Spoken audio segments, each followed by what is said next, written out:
Washington, Oprah Winfrey, but Meghan, who had gladly stolen the spotlight from Tyler on the red carpet, was not given that role.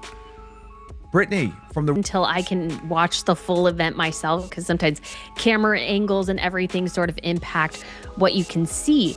But I found it really interesting to watch sort of her interaction with Tyler Perry on the red carpet. You know what's funnier than a royal wedding? A royal begging. Word on the street is Meghan Markle has been calling Tyler Perry nonstop. And we're not talking about casual Friday night chats. We're talking full-blown panic mode, voice cracking, probably ugly, crying into her phone kind of calls. The woman who walked away from a literal palace is now on her knees, metaphorically speaking, begging a man in a wig and heels not to spill her tea. Because the negative attention follows her so often that it impacts other people.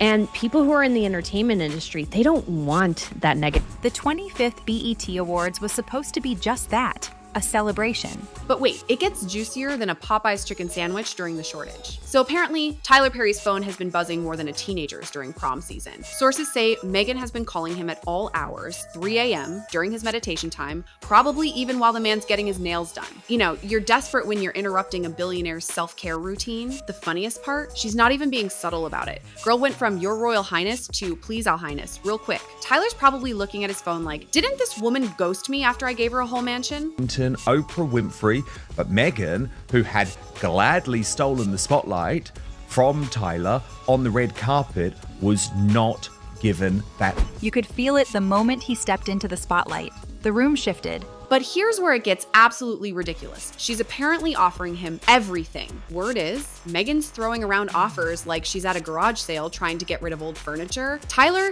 you want a Netflix deal? I'll get you a Netflix deal. You want to meet Oprah again? I'll set it up. You want Harry to wear that Nazi costume to your next party? Too far? Okay. The woman's negotiating like she's got something Tyler Perry actually needs. Honey, the man owns half of Atlanta. He's got more money than the British royal family has scandals. And trust me, that's saying something. But Tyler's playing it cooler than a penguin in Antarctica. And that's when things got really interesting. Just until I can watch the full event myself, because sometimes camera angles and everything sort of impact what you can see. But I found it really interesting to watch sort of her interaction. You know what's more brutal than a royal protocol violation? Complete radio silence. Tyler Perry has been giving Meghan the ultimate ghost treatment. No callbacks, no texts, probably blocked her on Instagram too. The man who built an empire on helping people is suddenly busier than a one-legged cat in a sandbox when it comes to answering her calls. Meanwhile, Meghan's probably staring at her phone like it's a magic 8-ball that only gives bad news. Will Tyler call me back? Outlook not so good. Should I try calling again? Don't count on it. Am I completely screwed? Signs point to yes. But what exactly is she so terrified he's going to reveal? Well, buckle up, because this is where the plot thickens like oatmeal left on the stove. And with Tyler Perry on the red carpet, because he seemed, I wouldn't say super engaged with her, super excited to interact with her once they had taken their... Apparently, Tyler Perry didn't just give them a house and security, he gave them something way more valuable, a front row seat to their real personalities. You know how you act differently when you think nobody important is watching? Well, turns out Tyler was always watching. And honey, he's got receipts thicker than a Denny's menu. Sources say he witnessed everything. The tantrums, the demands, the way they treated his staff like they were their personal servants. This man saw them at their absolute worst.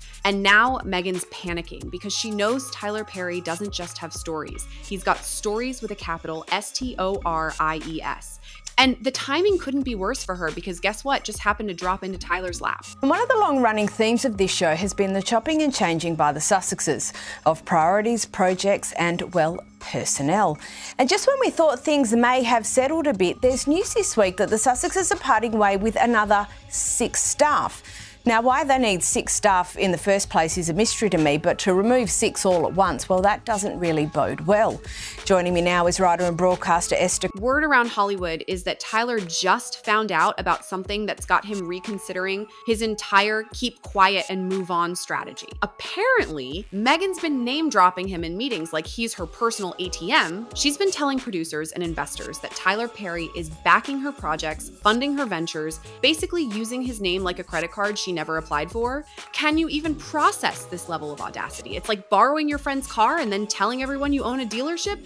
Tyler found out through the grapevine that she's been trading on his reputation, and now he's madder than a wet hen in a thunderstorm. But wait, there's more, because apparently the name dropping wasn't even the worst part. Basically, either asked to leave or terminated our communication staff. So staff that have to do with their comms and their PR. They got rid of, the communications person for Archewell as well. Get this.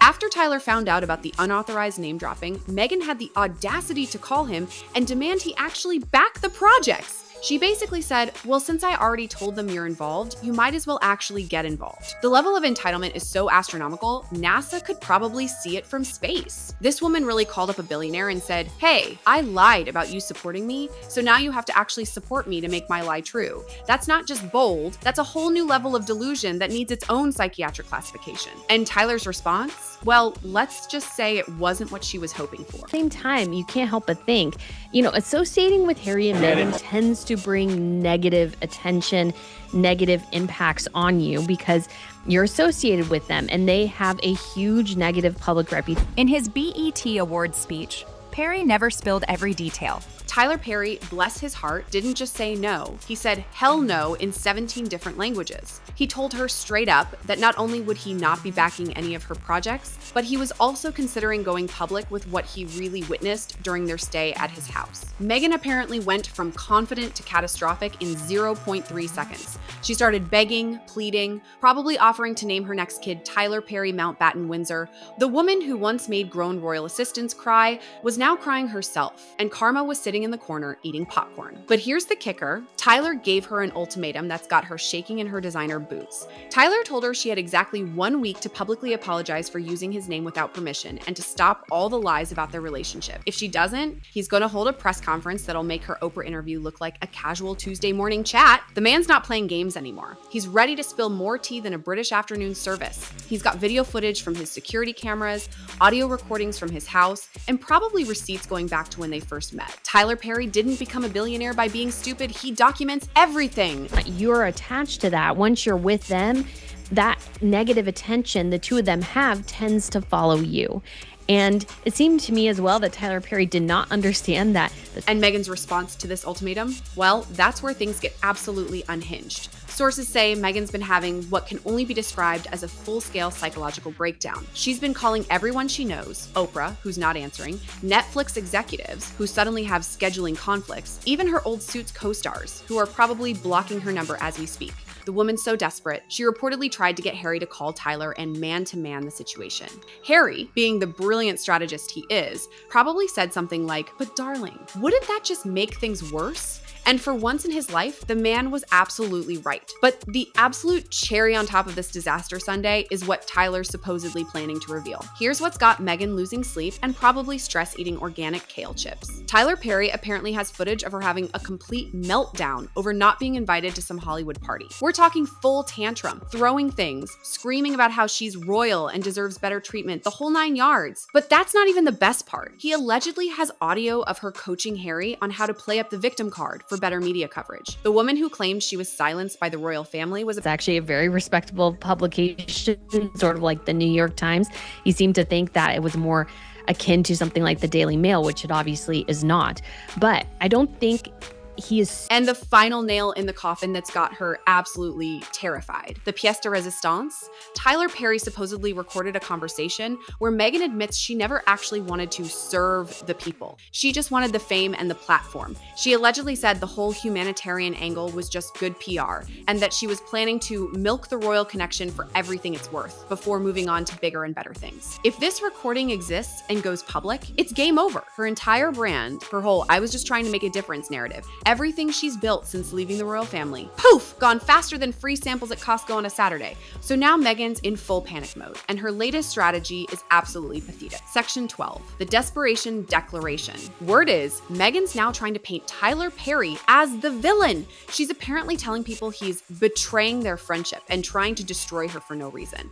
Girl, friendship implies mutual respect and reciprocity, not using someone as your personal ATM and reputation rental service. She's even supposedly considering considering legal action to stop him from talking. Can you imagine taking Tyler Perry to court? The man who probably has more lawyers than she has designer handbags? That's like challenging Gordon Ramsay to a cooking contest when your signature dish is cereal. But Tyler's got one more surprise that nobody saw coming. Here's the plot twist that nobody expected. Tyler Perry isn't going solo on this revenge tour. Apparently, he's been in contact with other Hollywood figures who've had similar experiences with Meghan. They're forming what insiders are calling the Truth Coalition, a group of people ready to share their real experiences with the former royal. We're talking about people who've worked with her, hosted her, supported her, and then got thrown under the bus faster than yesterday's news. Tyler's not just spilling his own tea, he's organizing a whole tea party. And Meghan's the guest of honor whether she likes it or not. And the timeline for this explosive revelation? Well, that's the million-dollar question. Sources say Tyler Perry has given Meghan until the end of this week to make her public apology. But here's the kicker. He's already scheduled the press conference. The invitations have been sent, the venue has been booked, and the media is circling like sharks who smell blood in the water. Meghan's team is probably working overtime trying to figure out damage control, but what do you do when the damage hasn't even happened yet? It's like trying to put a band-aid on a wound that's still being inflicted. Her PR team is probably updating their resumes as we speak. So what's Meghan's final Hail Mary strategy? Brace yourselves, because this is rich. In what can only be described as the most desperate move since the Titanic tried to reverse course, Meghan's supposedly offering Tyler Perry a sit-down interview where she'll tell her side of the story and clear up any misunderstandings. Girl thinks she can Oprah her way out of this mess. She wants to control the narrative one last time, probably with soft lighting, tissues on standby, and her best "I'm the real victim here" expression. But Tyler's not Oprah, and he's not interested in her performance art. The man's response to her interview offer was reportedly, "The time for talking is over. It's time for truth." And honestly, that might be the most beautiful thing anyone's ever said in this whole messy situation. So here we are, folks. Meghan Markle, the woman who walked away from literal royalty, is now begging a man in Atlanta not to destroy the empire she tried to build on lies and manipulation. The irony is so thick you could cut it with a ceremonial sword. Tyler Perry, meanwhile, is sitting pretty with all the receipts, all the evidence, and all the power. He gave her kindness, she gave him chaos. He offered friendship, she offered exploitation. And now he's about to give her exactly what she deserves, the truth, served ice cold with a side of consequences. The woman who claims she was silenced is about to find out what real silence looks like when nobody wants to hear from you anymore. And Tyler Perry, he's about to remind Hollywood that kindness has limits, generosity has boundaries, and when you bite the hand that feeds you, sometimes that hand bites back. Game over, Meghan. The house always wins, and in this case, the house belongs to Tyler Perry.